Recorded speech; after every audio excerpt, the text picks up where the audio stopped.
विश्व के सभी मेरे साथियों को राजरत्न अम्बेडकर की ओर से जय भीम, नमो बुद्धाय। द बुद्धायनिस्ट धम्मा के 27वें भाग में आप सभी लोगों का स्वागत है।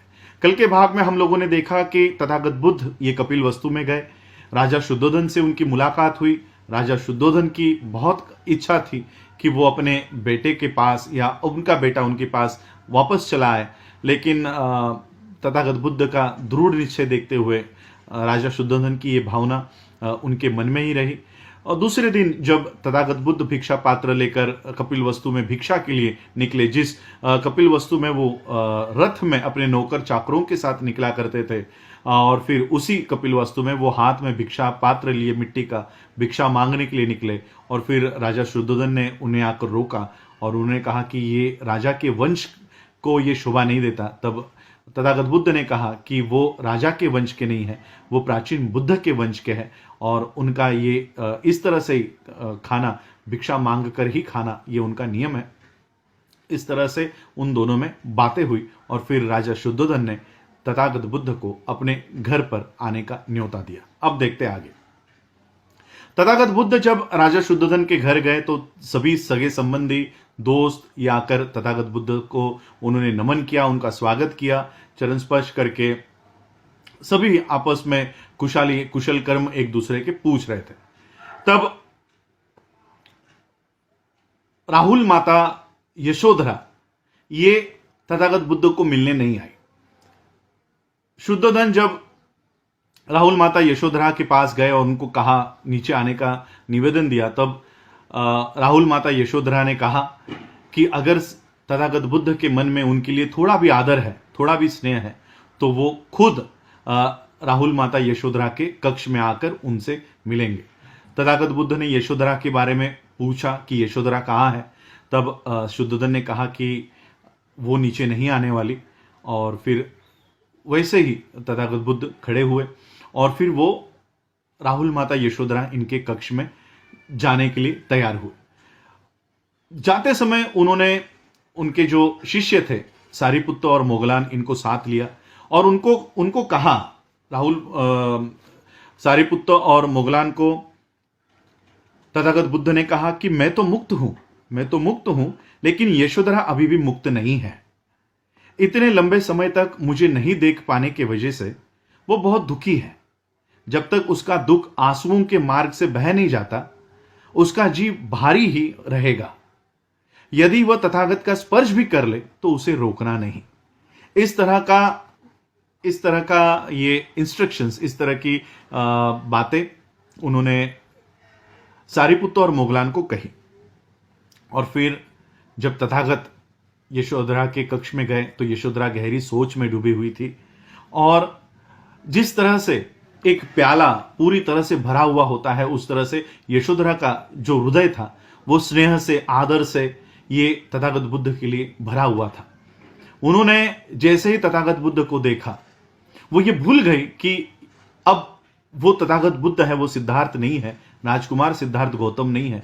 वो राहुल माता यशोधरा तथागत बुद्ध के चरणों में उनके चरण पकड़ के उन्होंने वो वहीं पर फूट कर वो रोना शुरू कर दिया। जब थोड़ी देर बाद उन्हें इसका ध्यान आया कि राजा शुद्धोधन वहीं पर खड़े हैं, तो राहुल माता यशोधरा वो खड़ी हुई, वो लज्जित हुई और आदरपूर्वक, श्रद्धापूर्वक एक जगह पर बैठ गई। तब राजा शुद्धोधन ने तथागत बुद्ध से कहा, शुद्धोधन ने यशोधरा की ओर से क्षमा याचना करते हुए कहा, इनका यह व्यवहार आपके गहन स्नेह में से उत्पन्न हुआ है और यह मात्र एक क्षणिक भावना नहीं है। इन 7 वर्षों में अपने पति से बिछड़ जाने के बाद जब इन्होंने सुना कि सिद्धार्थ ने अपना सर मुंडवा लिया है, तब यशोधरा ने भी वैसे ही किया।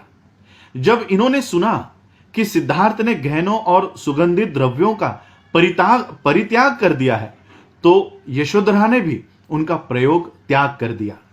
जब यशोधरा ने सुना कि उनके पति मिट्टी के पात्र में निश्चित समय पर ही खाना खाते हैं, तब यशोधरा भी एक ही बार आहार ग्रहण करने लग गई। इस तरह से राहुल माता यशोधरा जिस तरह से सिद्धार्थ जीवन जी रहे थे, उस तरह का जीवन ये यशोधरा जी रही थी।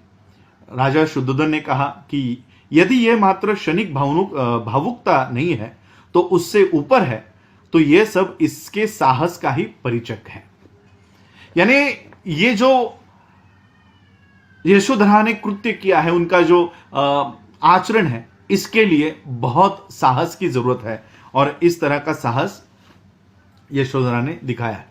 तथागत बुद्ध ने फिर यशोधरा से वो बातें कही जब सिद्धार्थ परिव्रजा लेने के बाद यशोधरा को मिलने गए थे और उन्होंने जब बताया कि वो परिव्रजा लेने जा रहे हैं और जिस तरह से यशोधरा उनके साथ खड़ी हुई, उन्होंने जिस तरह से उनका साथ दिया, दृढ़ निश्चय उनका था, साहस जिस तरह से दिखाया, वो सारी बातें सिद्धार्थ तथागत बुद्ध ने यशोधरा को बताया। और ये सारी बातें एक बोधिसत्व से बुद्ध बनने के लिए, वो सारी बातों का बहुत बड़ा लाभ उनको हुआ और ये यशोधरा के ही अच्छे कर्म थे जो सिद्धार्थ एक बोधिसत्व से बुद्ध बने।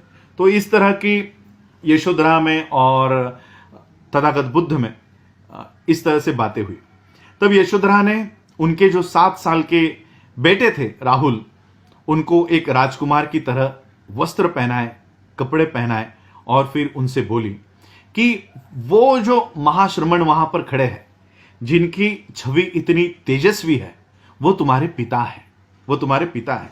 उनके पास कभी भी नाश ना हो ऐसा निधि, ऐसा धन उनके पास है जिसे मैंने भी अभी तक नहीं देखा है।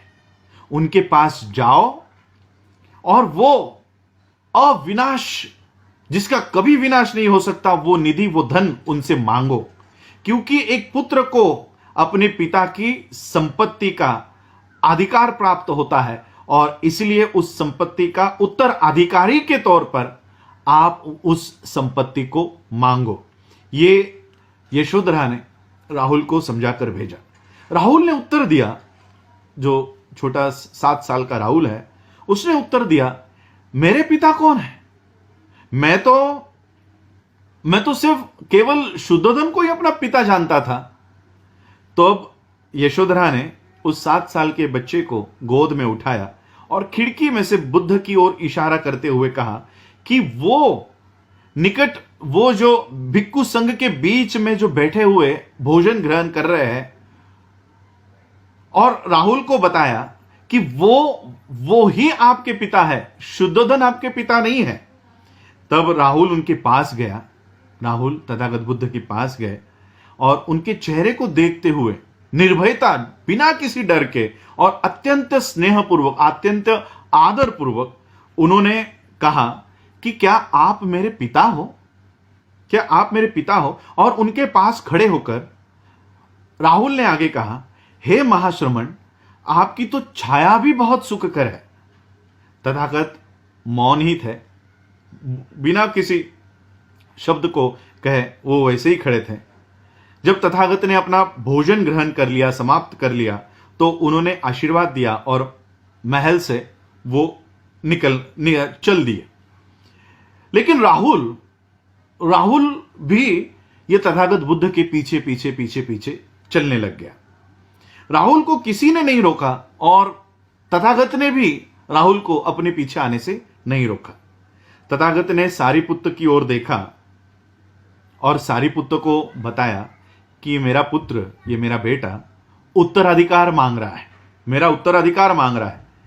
मैं उसको ये नाशवन निधि नहीं दे सकता जो अपने साथ चिंता और दुख को लेकर आती है, लेकिन मैं इसे निर्मल जीवन का उत्तराधिकार दे सकता हूं।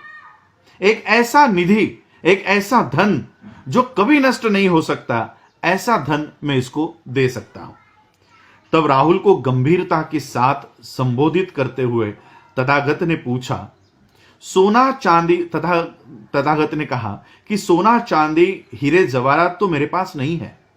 सोना चांदी हीरे जवाहरात ये गहने आभूषण मेरे पास नहीं है, लेकिन यदि आप आध्यात्मिक धन को अगर प्राप्त करना चाहते हो और उसके अगर इच्छुक हो, तो उसे उठा सकने और संभालने के लिए, संभाल कर रखने में अगर आप समर्थ हो तो वो मेरे पास बहुत है, तो वो मेरे पास बहुत है। मेरी आध्यात्मिक निधि मेरा सदाचरण का मार्ग है। मेरी आध्यात्मिक निधि जो है वो मेरा अष्टांगिक मार्ग है, सदाचरण का मार्ग है। क्या आप उस संग में प्रविष्ट होकर अपने जीवन को संयत करने में, अपने जीवन को संयत करने में लगाना चाहते हैं और श्रेष्ठतम आनंद को प्राप्त करना चाहते हैं? और क्या उसका आप प्रयास करना चाहते हैं? तो राहुल ने दृढ़तापूर्वक तथागत बुद्ध को यह जवाब दिया कि हां, मैं उस निर्मल आनंद को, आनंदपूर्वक जीवन को जीना चाहता हूं। और ये राहुल, 7 साल का राहुल, ये तथागत बुद्ध के भिक्षुक संघ में इसको दीक्षा तथागत बुद्ध ने दी। और जब शुद्धोधन को इस बात का पता चला कि राहुल भी भिक्षुक संघ में अब शामिल हो चुका है, तब शुद्धोधन को बहुत दुख हुआ। और इस तरह से तथागत बुद्ध जब कपिलवस्तु में अपने ही घर पे गए, तब अपने ही बेटे को, 7 साल के राहुल को, वो एक बौद्ध भिक्षु के इस भिक्षुक संघ में उन्होंने दीक्षित किया। और राहुल भी ये एक परिव्राजक की तरह अपना गृह त्याग करके तथागत बुद्ध के संघ में शामिल हुए। अब देखते हैं कि शाक्य संघ में आने के बाद शाक्यों ने किस तरह से तथागत बुद्ध का स्वागत किया, यह देखेंगे कल के एपिसोड में। आज आप लोगों ने मुझे सुना, उसके लिए आभार। जय भीम, जय भारत, जय बुद्ध।